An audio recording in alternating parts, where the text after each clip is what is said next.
coisas se equilibrarem primeiro. Nada, uma coisa não agride a outra, né? As coisas se equilibram dentro do sistema. Mas quando, né, os lixos que são produzidos pela nossa sociedade, pela nossa cultura, né, são lixos que estão degradando a natureza, que estão interferindo nos ecossistemas, estão causando desequilíbrios que o homem está ficando meio que preocupado, né? Hoje os cientistas já estão muito preocupados, porque, assim, é lógico que a gente tem uma criatividade, o homem ele é dotado por uma criatividade muito grande, né? Mas essa criatividade ela tem que ser voltada para criar coisas que sejam sustentáveis. E não para criar, porque existe assim, né, dentro dessa criatividade, uma questão, né, do dinheiro, do poder, do consumismo. Então, a gente tem que pegar, como lá no IPEC, né, pegar essa criatividade e voltar para fazer coisas que estejam mais integradas dentro da natureza. Ela é muito importante a gente estar entendendo.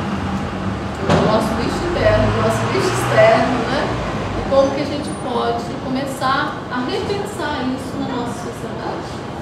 O lixo é reciclado, o lixo que a gente entrega é reciclado? A maioria deles.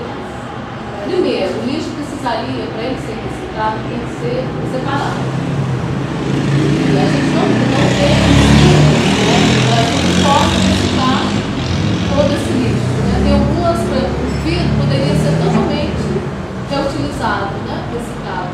O plástico tem um problema sério, porque às vezes quando vai ter umas iniciativas de fazer plástico à base de mandioca, algumas coisas assim, que eles já estão desenvolvendo plástico. E esse plástico, sim, ele rapidamente integrado e incorpora na natureza. Mas o plástico à base de petróleo, né? Esse já tem aquele filme mesmo que a gente usa muito para envolver os alimentos. Aquilo lá demora 500 anos para ser degradado pela natureza. Então veja, os nossos netos, bisnetos ainda vão, né, tá tendo esse problema que a gente criou hoje. Né? Eles vão sofrer isso mais tarde se a gente não der um jeito nisso.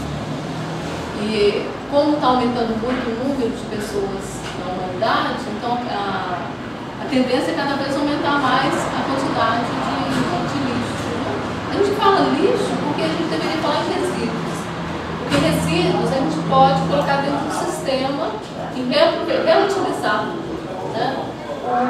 O lixo, não, porque ele demora para ser degradado, acaba que fica impraticável, né, para você. Imagina, um lixão, como é que você vai lá manejar aquele lixão para regenerar aquele ambiente que já foi muito poluído, né? São áreas e áreas que estão sendo degradadas com lixão.